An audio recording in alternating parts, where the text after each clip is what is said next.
Prout with Pilgrim's Journey. So I haven't seen you for a couple of days. Kind of gives you a little bit of an idea of what we're doing up to this point. We had a couple days of rain that kind of delayed things a little bit, and so we're kind of back at it today. So the holes have 4 coats of epoxy on them. I had to go yesterday. I had a couple of low spots in the holes. As I looked down the holes, it kind of looked like divots, like a golf ball, you know, kind of dimples in a golf ball. So I kind of went back and filled those, sanded them this morning, put another coat of epoxy on top of that. And now what I'm doing is I'm pulling off all of the tape on the sides of the hole so that it's been on for too long. Typically, I don't like to leave tape on a boat for more than 2 or 3 days, especially once it starts getting hot. This tape's been on for probably about a week and a half, so it's a little harder to get off. I've got some epoxy on it. So, but as I've evaluated the hole up here on the sides, I've noticed that there's a lot of checking. So I'm going to show you a couple things and then kind of what we're doing and where we're going from there. All right, hang on. See here, we're pulling the tape. Right here, if you'll notice, I don't know if I can do this while I'm actually holding this.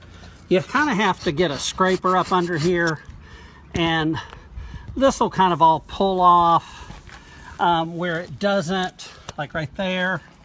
What we'll do, and this is where you can get the blade under it. All right, so, okay, so all the tape is off the boat.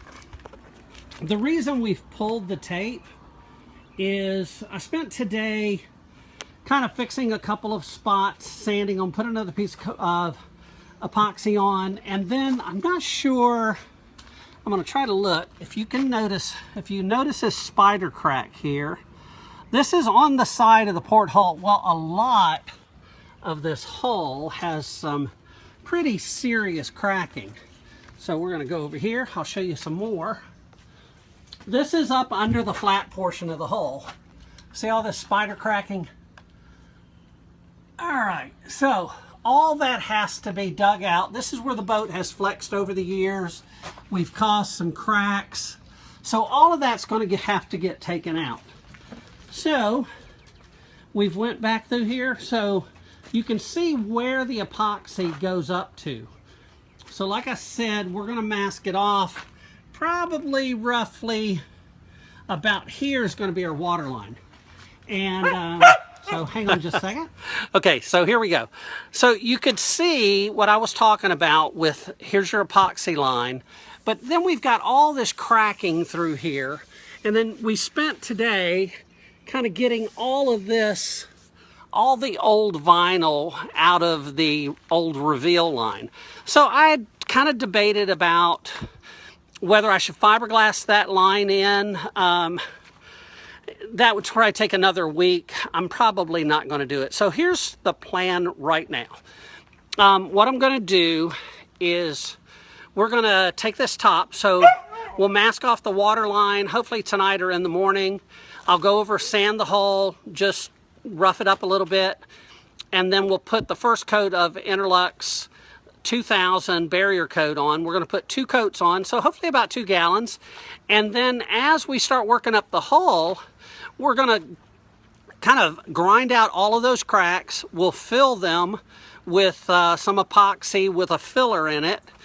And then, you know, once that's all done, we'll seal the entire hull. We're going to sand the whole hull with about 40 grit to get rid of all the cracking that we see in this hull.